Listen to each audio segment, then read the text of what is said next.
On January 8, 1991, a quiet 15-year-old walked into his second period English class late. Minutes later, the room smelled of gunpowder, and every teenager in it carried the same question for the rest of their lives.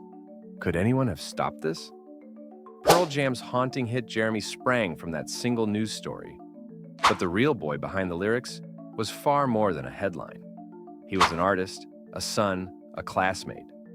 Today, we're pulling apart the myth and the music to uncover who Jeremy Wade Delle actually was, how Eddie Vedder turned his death into a generational anthem, and why, decades later, the song still echoes like a warning bell.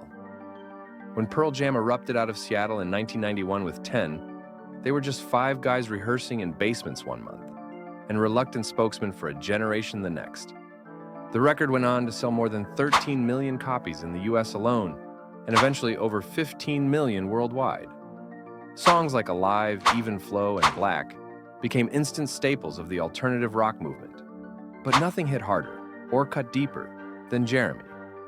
Fans scream its chorus in stadiums, yet most only know the hook, not the story. Behind that 3-minute track is the life of a teenager whose name and fate became immortalized in song, though his real story often gets lost between riffs and radio spins. Jeremy Wade Delle was a high school sophomore at Richardson High School in Texas. Teachers remembered him as a kid who didn't always fit in, but who showed flashes of humor and charm when he felt comfortable. He was deeply artistic, constantly sketching, filling notebooks with drawings, and experimenting with shading and detail that seemed advanced for his age. His mother, Wanda, has kept many of his drawings, including portraits that reveal the precision of a teenager who clearly had talent and patience. Friends remembered him as shy, sometimes awkward, but also curious and funny when he let his guard down.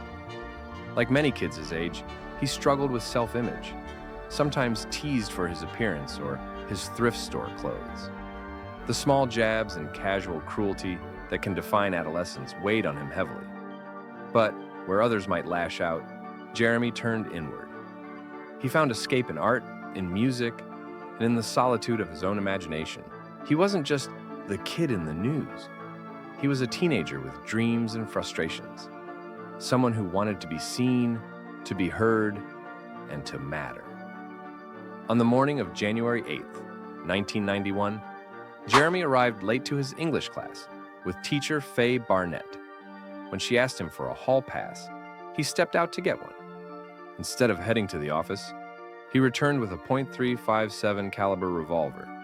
As he stood in front of the class, he said clearly, "Miss, I got what I really went for." Then, in front of 24 classmates, he put the gun in his mouth and fired. The silence that followed was deafening. Some students screamed, some dove under desks, some froze in disbelief. In that moment, the bell schedule, the lesson plans, the teenage chatter, all of it dissolved. The line between normal life and tragedy had been crossed in a way no one in that room would ever forget.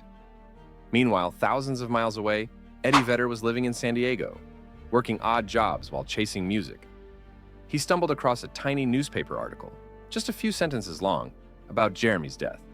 What shocked him most wasn't just the tragedy itself, but the brevity. A boy's entire life reduced to a column inch. It resonated deeply. Vedder remembered a kid from his own childhood who once brought a gun to school but was stopped before pulling the trigger. The two memories collided, and Vedder carried the clipping with him for days. When he entered the studio with Pearl Jam, those feelings poured out. Jeff Ament laid down a dark, descending bass line that pulsed like dread. Mike McCready added guitar parts that shrieked like bottled rage. And behind them, Dave Cruzen hammered the drums, giving the track a heartbeat that thudded with inevitability. Vedder's lyrics weren't literal reportage. They were emotional interpretation. Scribbled quickly, they transformed a news item into a song that captured neglect, alienation, and the violent reclaiming of power. Jeremy isn't meant to be a biography. It's a portrait painted with impressionistic strokes. The line, "Daddy didn't give affection," came as much from Vedder's own childhood as from Jeremy's. Vedder grew up in a fractured home, and the absence of a father loomed large in his writing. That personal history, fused with Jeremy's tragedy, giving the song a universal sting. Then there's King Jeremy the Wicked. Here, Vedder twisted the bullied kid into a figure of sudden power, a tyrant reclaiming dominance through violence. It was a chilling way of showing how years of being invisible can lead to one unforgettable, destructive act. And finally, the refrain. Jeremy spoke in class today. It's deliberately ambiguous. Did Jeremy finally express himself? Or did the act of violence become the only way he was heard? Vedder leaves the listener with no easy answer, which is why the song still sparks conversation. The band wanted a video to match the song's power. Director Mark Pellington was brought in, and he cast 12-year-old Trevor Wilson as Jeremy. The video spliced the band's warehouse performance with snapshots of a boy's isolated home life, a dinner table where no one speaks, paper airplanes thrown by classmates, a father's glare that could freeze a room. The most controversial moment came at the end. Pellington's original cut showed Jeremy lifting the gun to his mouth. MTV, worried about graphic content, forced edits. The final broadcast version froze on the classmates' horrified faces.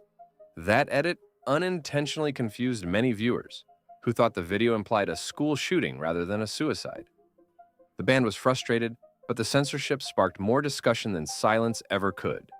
Decades later, in 2020, Pearl Jam finally released the uncensored cut, restoring the ending exactly as intended. Trevor Wilson's performance was so raw that it haunted him.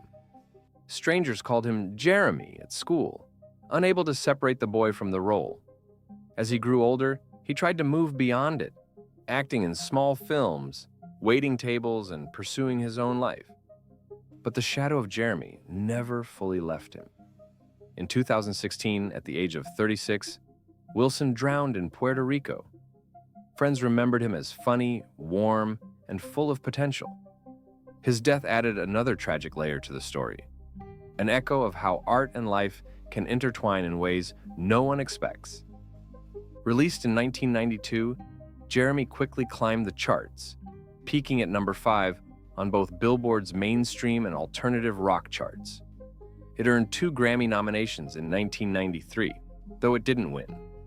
Awards aside, the song had already cemented itself as more than a hit. It was a cultural lightning bolt. Teachers used it in classrooms, counselors cited it during discussions of bullying and youth violence. Activists pointed to it in campaigns about suicide prevention. For many young listeners, it was the first time they'd heard a mainstream band grapple openly with the themes of alienation and despair that they felt every day. Yet the sobering reality is that the problem never went away. Suicide remains one of the leading causes of death among young people in America. Jeremy's mother, Wanda, has spoken sparingly over the years. But in a rare interview, she said, "The day that he died did not define his life. He was an artist, a son, a friend. Remember all of it, not just the ending." If any of this feels familiar, if you've been the one sitting alone at lunch or the one who notices who's missing, please don't stay silent. In the US, you can dial 988 for the Suicide and Crisis Lifeline. Wherever you are, find your local crisis line. Algorithms won't save lives, people will. The students who were in that English classroom in 1991 never forgot.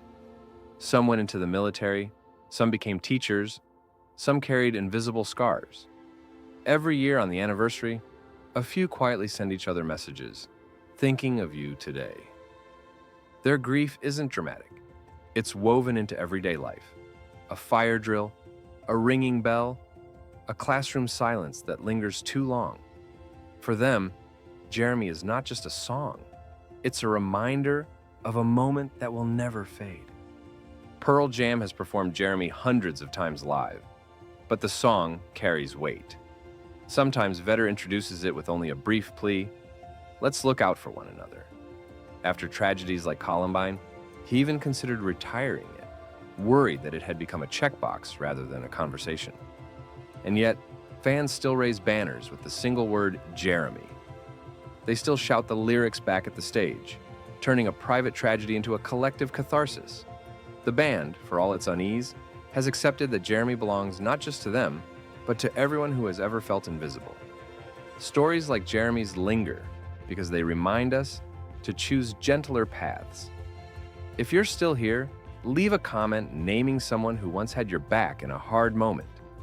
Tag them if you can. Let's flood this space with proof that nobody is invisible. A gunshot's echo lasts a second. Indifference's echo can last generations. Jeremy endures because it captures how thin the line is between background noise and breaking point. Jeremy Wade Delle left behind drawings, friends, and a family who loved him. Pearl Jam left behind a song that still asks an impossible question. If you had been there, could you have changed the ending? We can't rewrite 1991, but we can choose today to be louder than silence.